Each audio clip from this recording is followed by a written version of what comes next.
Jason comes home, but he is not the same man we remember. That is right, sweetie. Jason is coming back to Port Charles, and I need you to understand something very clearly. This is not the same Jason who left. This is not the same man we said goodbye to.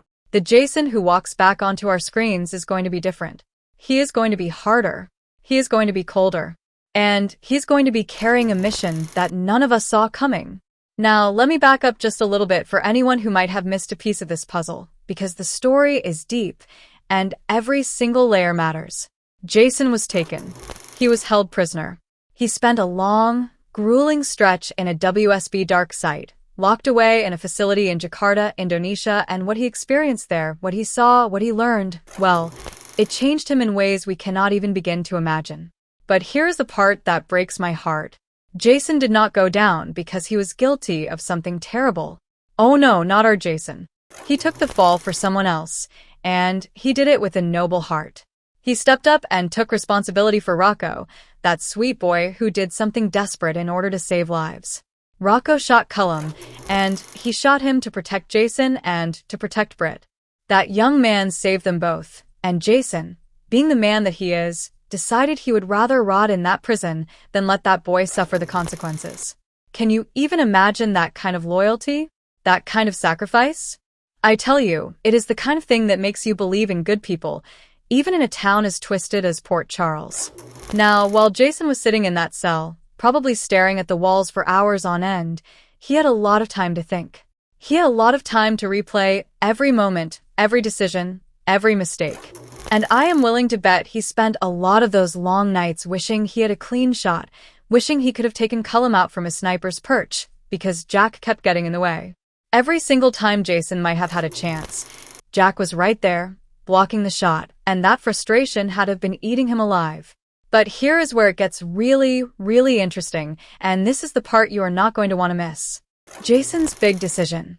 A career change that could destroy everything. The whispers we are hearing, the buzz around the water cooler, the rumors flying faster than gossip at the hair salon, are all pointing to one massive, earth-shattering possibility. Jason might be leaving the mob. I know. I had to say it twice just to make sure you heard me. Jason might walk away from Sunny, from the life, from everything he has known, and he might be heading straight into the arms of the WSB. Wait. Before you lose your mind and start yelling at me through the screen, let me explain what we are thinking here, because this is not as crazy as it sounds. Think about it for just 1 second. Jason has spent years working in the shadows. He has done jobs for the FBI before, even though he did not always want to. He was forced to work against pikemen, and even his old high school classmate, Jagger, had been corrupted by that operation. So Jason already knows what it is like to operate in that gray area, that space between right and wrong, that no man's land where the good guys and the bad guys start to blur together until you cannot tell them apart anymore. And that blurring, my dear, that is exactly what has been happening inside the WSB for years and years and years. It started way back when Victor was running the show. Oh, Victor left his mark on that organization, all right, and not in a good way. There are still loyalists inside the WSB, people who answer to Victor's old playbook, people who never got cleaned out, and now there is a whole new generation of corruption running alongside Cullum and his crew. It is a nest, honey, a tangled, twisted nest of snakes, and someone needs to clean it out. So who better than Jason? Who better than a man who knows how the game is played, who has the skills, who has the cold, calculated mind of a soldier, and who has every single reason in the world to want to see the WSB burn from the inside out. What this means for Sunny now, let us talk about the elephant in the room, because we cannot discuss Jason leaving the mob without addressing what this does to Sunny. Those two have been thick as thieves for decades. Sunny and Jason and Sunny, that has been the backbone of this entire operation for as long as most of us can remember. Jason has been Sunny's right hand, his enforcer, his best friend, the one person Sunny trusted with his life. And now Jason might be turning his back on all of it. Can you even begin to picture Sunny's face when he finds out? Can you imagine the conversation? The look in Sunny's eyes? The fury? The hurt? The betrayal? I get chills just thinking about it. Sunny is going to panic. He is going to think Jason is coming after him, that Jason has turned, that his best friend has finally seen enough of the blood and the violence and decided to become the enemy. But here's the thing, Sweet Pea. Jason is not coming for Sunny. Jason is coming for Cullum. Jason is coming for the rot inside the WSB, and Sunny, of all people, should understand that mission because Sunny has worked with WSB people before. Remember way back when Dante went rogue? When Dante took that WSB case to take down Raj, the man who had taken Lulu hostage. Sunny and Robert had to team up to find Dante and bring him back, and that was a whole messy situation all on its own. So Sunny knows what it is like to have family tangled up in WSB business. He should be able to see, deep down, that Jason is doing this for the right reasons. But feelings and logic do not always live in the same house, do they? And Sunny is a man ruled by his heart as much as his head. This is going to tear them apart before it brings them back together, and that, my friends, is the kind of drama we live for. The ripple effect on Britt and Danny, and it is not just Sunny who is going to feel this earthquake. Britt is going to be caught right in the middle of it. She and Jason have this complicated, tangled, beautiful thing between them, a relationship that has survived more storms than I can count, and now Jason is about to step into a world that could put both of them in even more danger. If Jason goes to work for the WSB, he is going to be in Cullum's orbit. He is going to be in danger every single day. And Britt, being the fierce, brilliant, stubborn woman she is going to worry herself absolutely sick. And then there is Danny. Sweet, precious Danny, who has already been through so much, who lost his mother, who has been pulled in 100 different directions by the chaos of Port Charles. Jason is his rock, his anchor, and now that anchor is about to shift. Jason joining the WSB means long absences, dangerous missions, secrets that cannot be shared, and a father figure who might not always be there when Danny needs him most. This is the kind of storyline that makes you want to reach into the television and hug these people because the emotional toll is just enormous. But hold on, because I have not even told you the second bombshell yet, and trust me, you are going to need a moment after this one. Anna is coming home, and she is out for blood. Oh, Anna, honey, my heart aches for you. Anna has been through the kind of torment that would break most people into a million pieces, but not our Anna. Oh no, she is coming back, and she is coming back with fire in her eyes and vengeance in her heart. Let me remind you, for anyone who might have lost track while she was gone, just what that monster Cullum did to her. This is not just kidnapping. This is not just holding someone against their will. No, what Cullum did to Anna was something far, far worse. He broke her down piece by piece, methodically, deliberately, cruelly. He brainwashed her. He drugged her. He kept her captive in places that still make my skin crawl when I think about them. First, he held her beneath Windmere, in an area that might very well have been used to hold Caesar himself prisoner all those years ago. And then, when that was not enough, he moved her to a mental health clinic that was absolutely crawling with his people, plants he had placed there to keep an eye on her, to keep her confused, to keep her docile.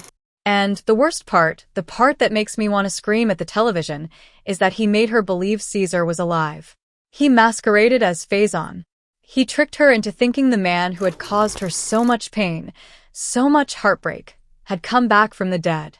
Even after she had seen his body, even after she had spoken to his corpse, even after she had seen his brain sitting in a jar on Kevin's desk, Cullum made her doubt everything she knew. That is the kind of psychological torture that leaves scars you cannot see, the kind that burrow deep into your soul and twist everything you thought you knew about reality. Waterboarding, hallucinogenic drugs, mental manipulation, whatever cruel tool Cullum had in his toolbox, he used it on Anna, and she endured it. She never gave up. Even locked inside her own mind, even drugged into oblivion, she kept investigating. She kept searching for the truth. And you know what? She found it. Somewhere in that fog of confusion, in that haze of drugs and manipulation, Anna uncovered the truth about Cassius. She figured out he was not Nathan, no matter how much they tried to convince her otherwise, and that is the kind of quiet, silent strength that takes my breath away. Anna's crochet and her revenge, and now she is coming home. The doctors think she has recovered, and she has fooled them all. She is sitting there, probably crocheting something pretty, looking every bit the sweet, gentle woman who has been through too much, and meanwhile, inside that brilliant mind of hers. She is plotting. She is calculating. She is planning the takedown of the man who stole years of her life. Anna is going to land in Port Charles, and she is not going to waste a single minute catching up with her family. Oh no. She should be sitting down with Robert, hugging her grandchildren, eating a proper meal for the first time in months, but that is not who Anna is. Anna is a fighter, and she is a target, and that target has a name. Cullum. That is who is at the top of her list. The man who tortured her, who broke her, who tried to turn her into a puppet. He is the one she wants to eliminate, and honestly, nobody, and I mean nobody, could blame her for wanting that man gone from this earth. But here is where it gets complicated, because Anna might not be the one who ultimately takes Cullum down. She might take a huge risk. She might march right up to the WSB field office. She might show up at Windmere if she learns that Jens is on the run after shooting Lucas in some kind of twisted setup. But the question is whether she will succeed or whether someone else will beat her to the punch. One thing is for sure. Anna is not walking into this unprepared. Last time she was taken, she had no weapon, no backup, no way to defend herself. This time, Anna is coming armed, and she is coming with a plan, and I, for one, cannot wait to watch her execute it. Cullum closing in on Rocco and Britt. And now, my darlings, we come to the third piece of this absolutely terrifying puzzle, and this one is going to keep you on the edge of your seat. Rocco and Britt, those two brave, beautiful souls, have been hiding out in a Caribbean safe house in the Virgin Islands, trying to stay one step ahead of the people who want them dead. They thought they were safe. They thought they had found a place where Cullum and his goons could not reach them. They were wrong, because Cullum has resources. Cullum has the full weight of the WSB behind him, and Cullum is a man who does not forgive, and he does not forget. He is still smarting from the fact that Rocco, that brave young man, shot him in the back. He is still furious that Britt walked away from him and Jens, leaving them high and dry when it came to finishing that cold fusion project. He has been talking about ending both of their lives, and now, somehow, someway, he has found them. And before anyone else can get there, before Lulu and Dante can mount a rescue, before Jason can swoop in, or Anna can take her shot, Cullum is going to be standing on that doorstep, and he is going to be holding a gun. Now, we have to talk about how he found them, because this is the part that is going to make you want to throw your remote at the screen. How did Cullum find their hideaway? Do you remember Cassius, that snake in the grass who has been pretending to be Nathan? He got information about Rocco's location from Charlotte and Danny, and then he passed that information along to Dante and Lulu. So, in theory, the parents should have been the ones to reach Rocco and Britt first, right? They should have been the heroes riding in to save the day. But here's the thing. Cullum is crafty. He is devious.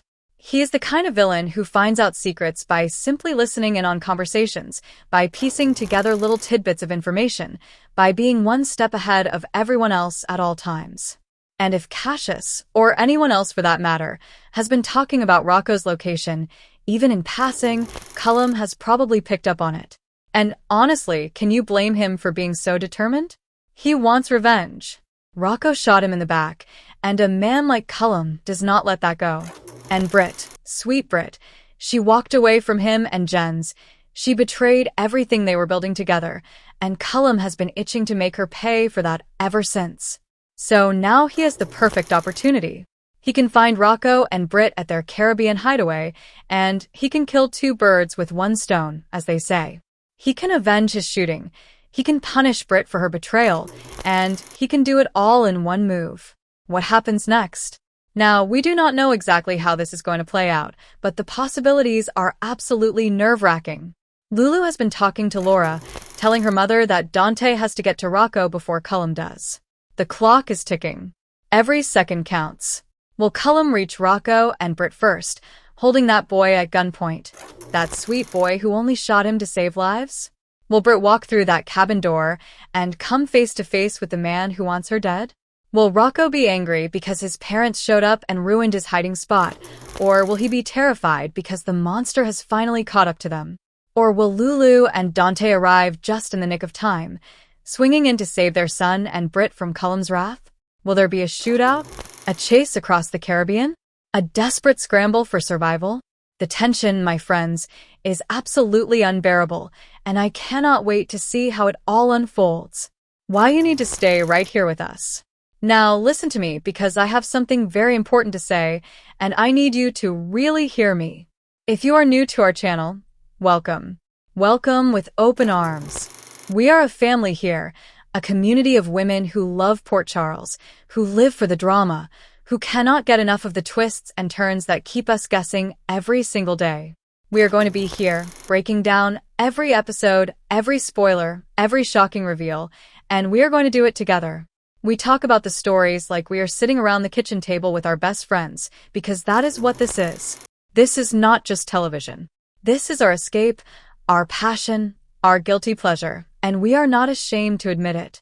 So if you love General Hospital, if you have been watching for years, if you are just getting started, or if you have been away for a while and want to catch up on everything you missed, you have found your people. Subscribe to our channel, hit that notification bell so you never miss an update, and join our family today. Because Port Charles is heating up, the stakes have never been higher, and I promise you, the best is yet to come. Now, if you'll excuse me, I need to go call my sister because I just have to talk to someone about all of this before I absolutely lose my mind. We will see you in the next one, sweeties.